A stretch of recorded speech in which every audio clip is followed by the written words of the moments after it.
years in the last 60 years where the election in Scotland changed what the government would have been at Westminster. It's one of these great illusions that, you know, this great wodge of Labour members goes down and changes the Parliament there. There are somewhat more occasions where there would have been minority governments, but it would have still been the same lead party. And I think one of the very interesting questions about this whole issue is, what will the effects be south of the border? And will they be positive or will they be negative? And I think increasingly there is a good argument to be made that in fact there is an appetite for real reform south of the border. You know, there are plenty of people in the north of England who are not getting a terribly good deal out of the present arrangements. And we've seen Vince Cable, Liberal Minister, saying that London is a dark star sucking in all the economic vigour from across the UK. And I think Scotland becoming independent creates a counterbalance to that, which gives an opportunity for reform south of the border, that I think more commentators are beginning to get that particular message. No guarantees, but then life isn't guaranteed. You know, we talk about the risks of an independent Scotland. Well, there are huge risks of staying in the UK as well. The trick is, do we have the tools at our hands to deal with the risks, with the changes, with what happens in the world, and by making decisions closer to the people who are affected by them, do we make better or worse decisions? I think that's the fundamentals of it. And you'll get people in all parties, not necessarily in public, but certainly in private, who basically agree to that comment. Thank you. Jackie, do you want to add anything? No? Any more questions?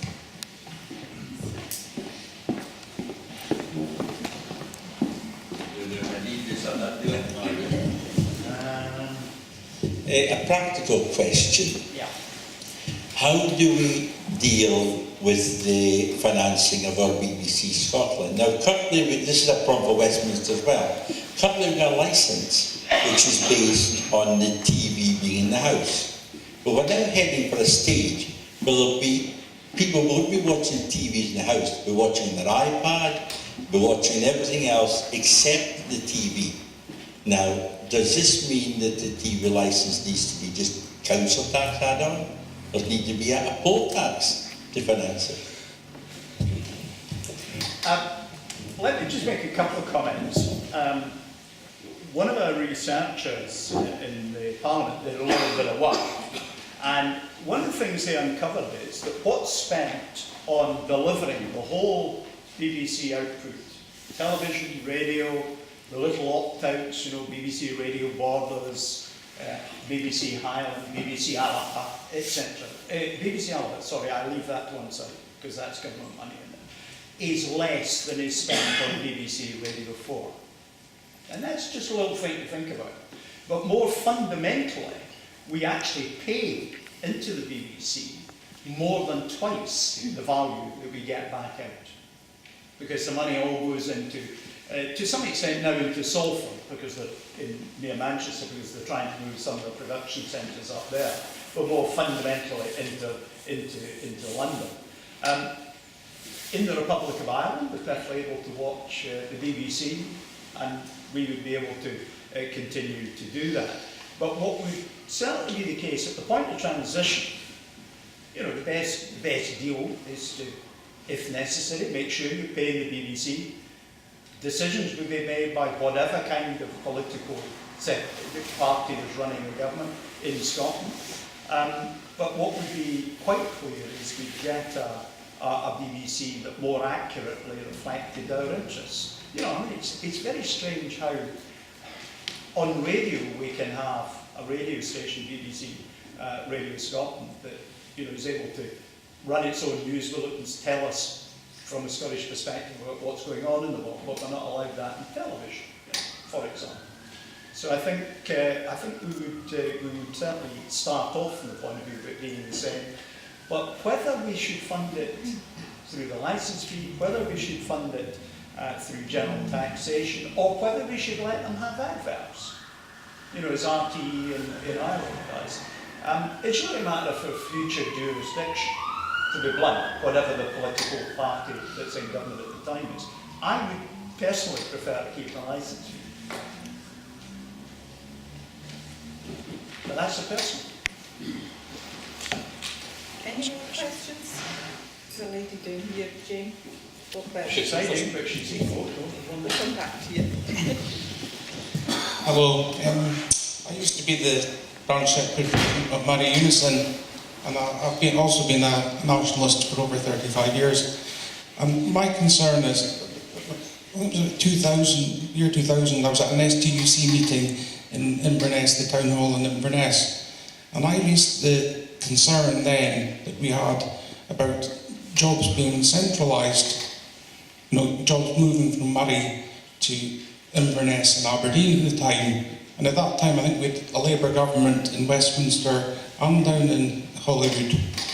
And I've been concerned the last while with the centralisation of the police force in Scotland and also the fire brigade.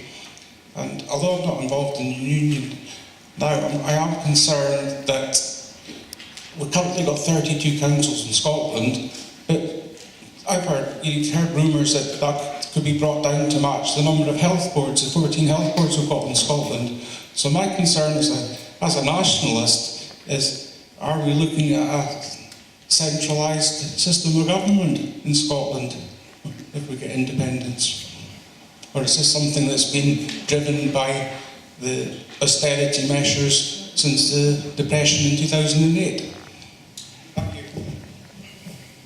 I think it's fair to say COSLA, who are the body who currently represent all 32 councils, so there's some are looking to leave it, are working with the government on what powers local government should have post-independence. Because clearly, if the Parliament in Scotland, in Edinburgh is getting more powers, the full powers of a normal independent country, without increasing numbers, and we don't want to, we will need to move powers to other levels of government. So it's about transferring powers to local government. So that's one of the big opportunities there is for actually re-empowering local government. Now, yes, where fire and police are concerned, central decision-making is more in place now, but there are more local resources, because by taking out 8 command corridors in the police force, you're able to spend more on frontline services. So I think there is a balance there, and we're still working through it. We're not yet through the first year of either of these changes that we've made. The question probably is, do we have enough councils? Because actually, and this will be a surprise to people, because you wouldn't think this when you read the press, we have the lowest number of elected politicians per head of population of any country in Europe. Lower than England, lower, half what Germany is, half what France is, and a 20th of what it is in Greece. But then Greece is not necessarily a model I hold up. In Finland, which is a smaller country than ourselves, they have approximately 1,200 councils, because every little community has their own council. And I think in many ways, the mega councils over the border, I represent most of my constituency is Aberdeenshire, about 20% of it's in Moray. Aberdeenshire is a very diverse, very big area. And, people in Stonehaven don't feel an awful lot in common with people in Portsoy, just for the sake of argument. It might make much more sense to have the size of a council roughly the size of a parliamentary constituency, which would mean, in broad terms, you'd have about 3 times as many councils. Now, I'm not articulating SNP policy when I say that. I'm not articulating any current political party's policy. But I'm saying that we're going to have to look at the distribution of powers when there are more powers to distribute. And I maybe just end by saying, in 2007, when the SNP came into power, we found that a quarter of the money that government was giving to council was in 200 income streams. In other words, we were telling the councils how they had to spend the money, and they didn't have a choice in that. And we immediately lifted that and let the councils start to make the decisions. We reduced it from 24% down to 2%. Some councils were able to deal with that very quickly, others weren't equipped to do it. But it was an empowering thing that we did then. So while we might see police and fire doing particular things, we started off from a point of view saying, you know, council, get on. Oh yes, see, oh yeah, yeah. She said she wouldn't answer any questions. Said I wouldn't answer any questions. I'm glad she This is. is maybe more an observation, but it kind of goes back to what I said in my speech about recognising local needs and local community needs. And I share, obviously, the gentleman's concern about centralisation. I've never been in favour of that. And I think with local authorities are taking some very, very important decisions about our lives. And so I think I would like to see more councils. You might argue it's probably more expensive, more red tape, but if you take Highlands Council, for example, I mean, that council based in Glenurquhart Road in Inverness is governing or managing a huge geographical area, and if you talk to people in the islands, and they don't feel any part of it. So I think it is probably more of an observation, but I think it would be quite nice to see more councils who can work for the people within their local communities and understand their needs, and allow the local people in the communities to be able to communicate better with their local councils.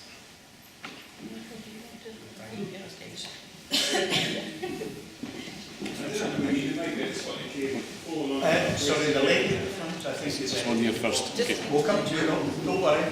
It's something that Michael touched on, actually. I'm a young mother who has been declared by my doctor unfit to work for the rest of my life, unfortunately.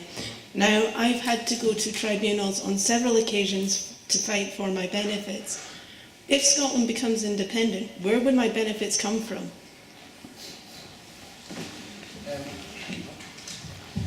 Quite frankly, it'll come from our own version of the benefit service.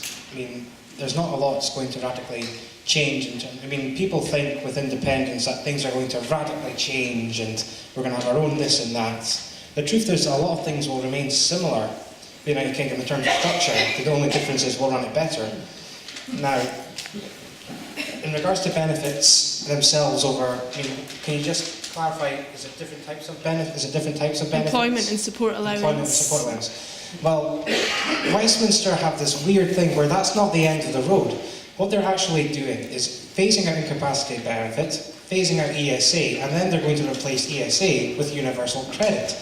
So it seems to just keep going on and on. So really, and perhaps Stuart can clarify me here, but if I recall from the white paper, the SNP at least are very critical of universal credit and don't want to introduce that. So really, the first independent elections will be in 2016.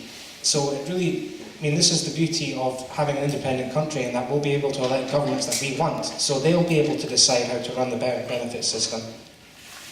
Can I just say a couple of very brief things? First of all, benefits are more affordable in an independent Scotland than they are in the UK.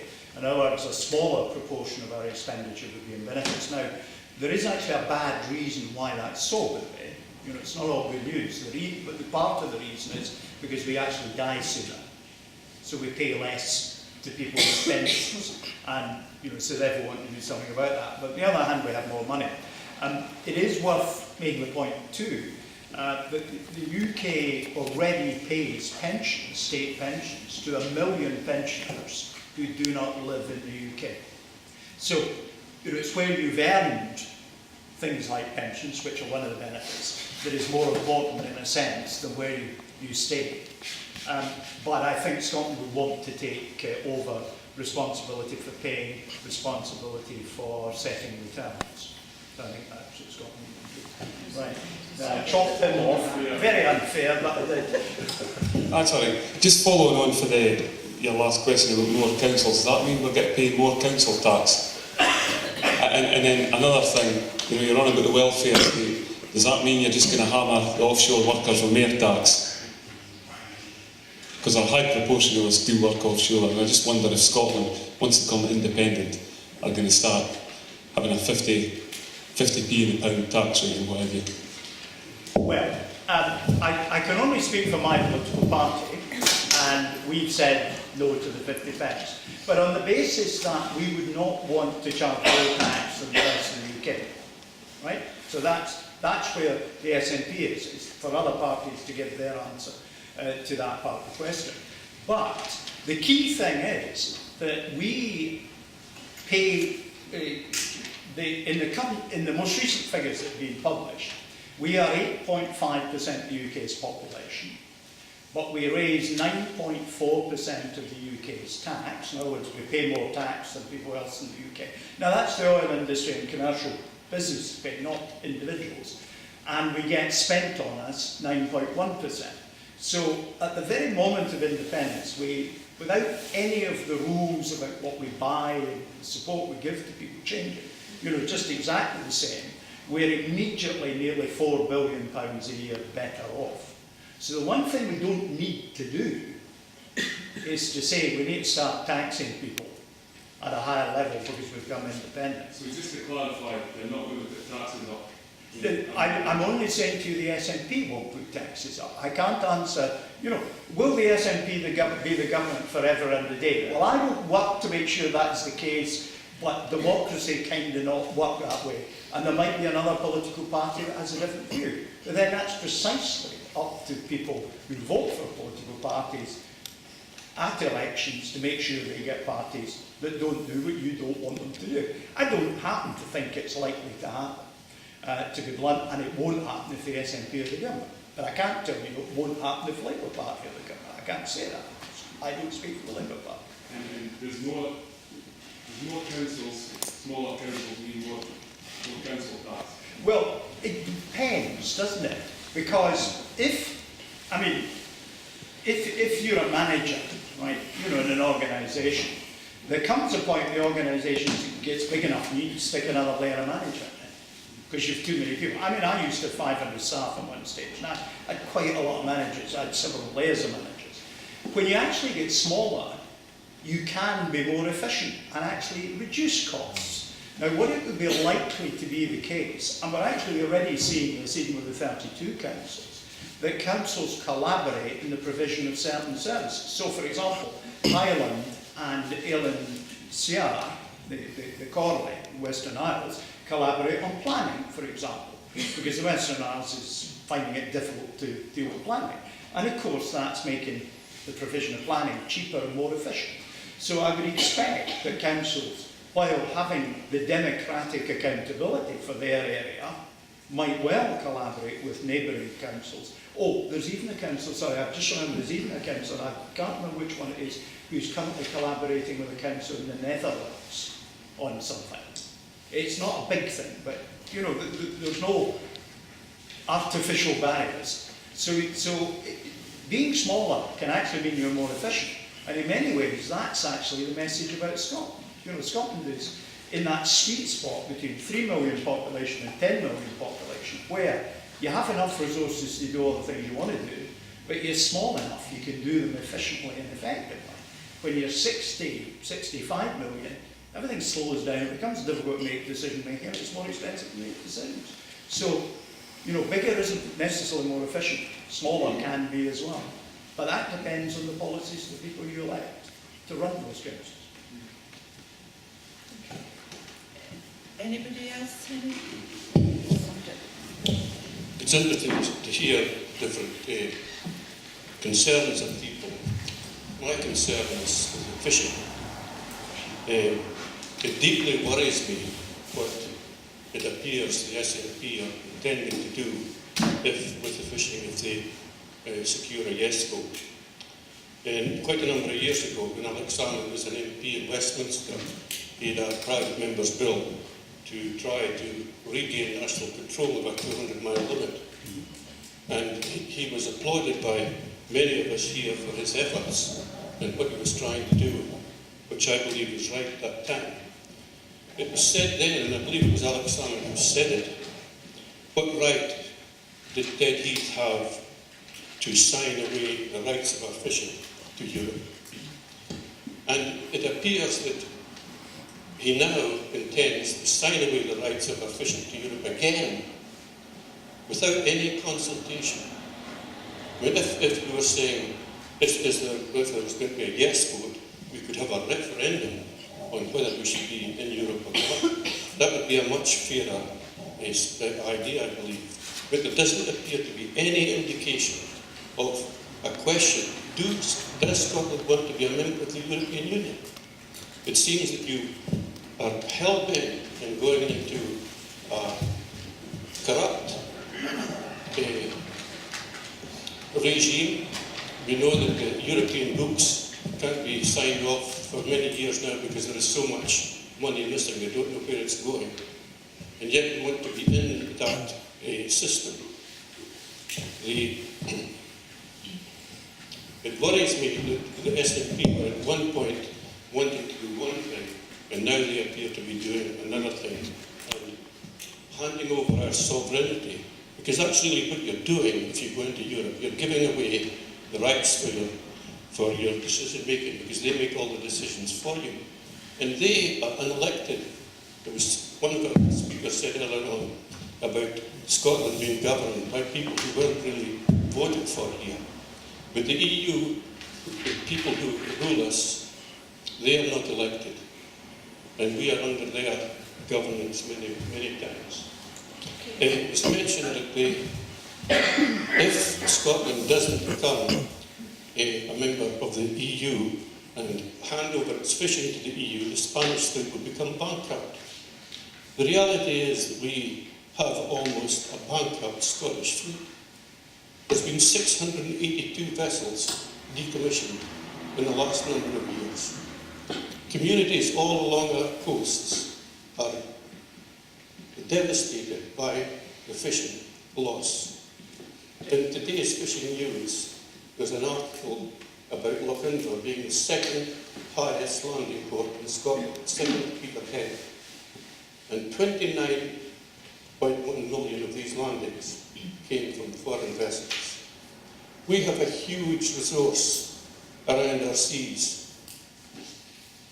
We go to Brussels and we grovel for crumbs from the table at the fishing negotiations. Here we have an opportunity to be lord of the banquet.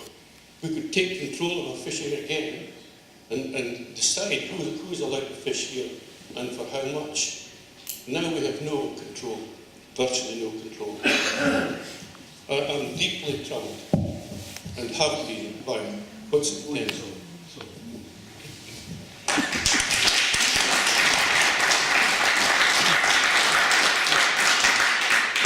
Right, well let's just deal with the issues, because actually there were several different issues in that which were unrelated. At the point where we are negotiating how we are represented in Europe, that is precisely the point where we deal with the issue of our fishing interests. And one of the things that Alexander hasn't changed his mind for a single second on this matter. That is absolutely not the case. He's not changed his mind.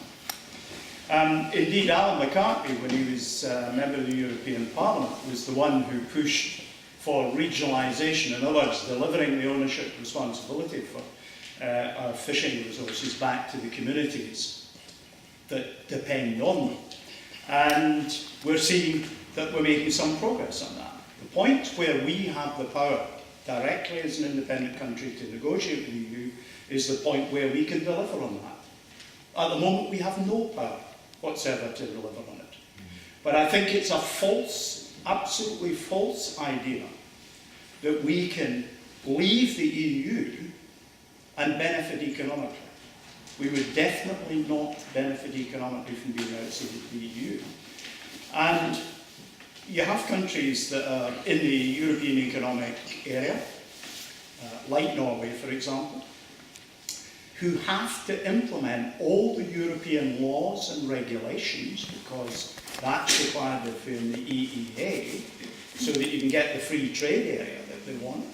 But they have no say whatsoever in the rules that they have to implement, because they are not members of the EU. So we're quite clear that the economic interests of Scotland are served by being in the EU. Now that's the SNP position. Others are entitled to take a different position if they think so. But at the moment, we have no power to protect our fishing industry. By the way, I absolutely accept there's been a substantial reduction in the numbers of fishing vessels. Nonetheless, Peterhead had the highest by value landings that it's ever had in the last year. So we're still seeing huge economic activity, and we're seeing onshore in the processing sector, we're seeing huge and substantial growth. In part, I accept, driven by farmed fish, salmon, as well as fish that our fishermen are catching at sea. But at the moment we have no power. Independence gives us that power to negotiate what we need for our fishing industries and get our local communities with control, avoiding having international traded quotas, which is the real problem that is facing us at the moment. And if we don't go independent, we will have ITQs, and we will not be able to retain our fishing quotas in Scots' hands at all. We also need, of course, the power to address the issue of slipper skippers, because we need the quota to be in the possession of the people who are engaged in the industry, not an asset that is for fishermen who are no longer in the industry, or commercial interests, or banks to be owning. It needs to be owned by our communities. And at the moment we have no power to make those changes. Independence gives us that power. Any? You have something else to add?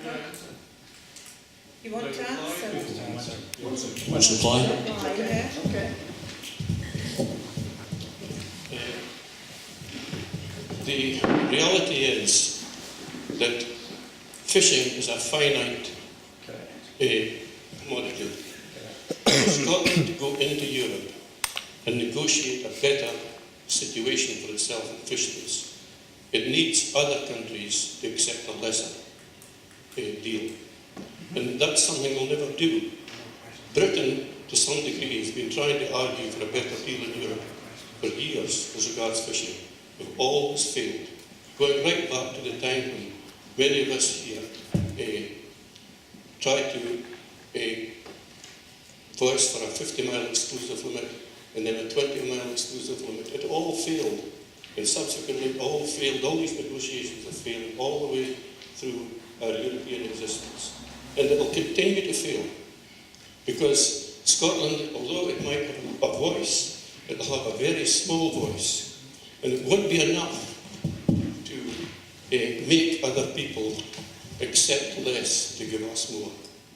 We're on a hiding to nothing, as far as I can see, pursuing in the common fisheries policy. And you mentioned Scottish fish. It's not Scottish fish, it's European fish. Because we're in a system of equal access to a common resource. It's common to Europe. It's not Scottish. We provide a high percentage of the water for the common fisheries policy, and yet we don't receive a high percentage of the fish from it. It's not a common fisheries policy, it's unfair. And this is what the exports want us to continue to be in. No. Well, if it wasn't, you'd be saying we would keep national control. We do want national control, and given that we've got almost all Europe's oil, they don't give us our fish, they don't get our oil. It's as crude as that. That's it.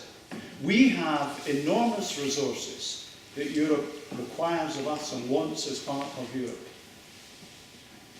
Ted Heath sold away our fishing, and we don't actually know what he got in exchange. We are absolutely clear that at the point of independence, we, for the very first time, we have the power to negotiate, and we have a very strong hand. And if Scotland goes outside the common fisheries policy in total, and the Spanish, because Europe won't play ball, the whole Spanish fishing fleet goes bankrupt overnight. That's not going to happen, is it? But if we get the economic value delivered to us, associated from sharing that asset on an equitable basis where we take the decisions and we control that asset, then that puts us in a position which, under no circumstances whatsoever, while our membership of the United Kingdom continues, do we get any opportunity of any kind to do. Only with a yes vote do we have any opportunity to rebalance our access to our asset, which is fishing. We won't get it if we stay in the UK. We can get it if we vote yes and become an independent country. But like everything in life, I can't tell you the terms. But I can tell you how important it is. And Alex Salmon is of exactly the same view that he has been all along. So you can be sure when he's sitting negotiating there with others, the Scottish fishing industry is not the thing that's sold to get other things, it's the thing that's there to allow access to other things that Scotland has that Europe needs, and that's why we have it. Now, I think we need to move on to some other issues. I'm quite happy after the meeting if individuals want to come and talk to me one-on-one. You know, I'm not trying to block it off from further discussion, but I want to make sure the meeting gets to discuss a whole range of things. I'm happy to stay until we've either decided we can't come to a conclusion or that we have come to a conclusion. Quite happy to do that. All right? There's somebody else who would be, Somewhat similar, but expand a bit. If indeed what's been said by the panel is that Scotland feels marginalised in a union of 4, how are you going to feel in a community of 29? Well, a community of 29 is very different because there is no single part of that community of 29 can control it. And by the way, it's worth also reminding ourselves that since the most recent updates to the Treaty of Amsterdam, the European Parliament is now co-decision making on the big decisions in Europe. It is no longer simply the decision of appointed commissioners. There is a democratic veto on the big decisions in Parliament. And also, as the gentleman had said, I think it's in NSP's manifesto that you got closer ties with Europe, but at what cost? At what benefit, I think, is the real question. It'll be at cost, as like the gentleman said. What cost are we talking about? Well, I don't think that, well, the cost in what Europe gets for Britain just now, they'll not want any change from Scotland. They might even ask for more.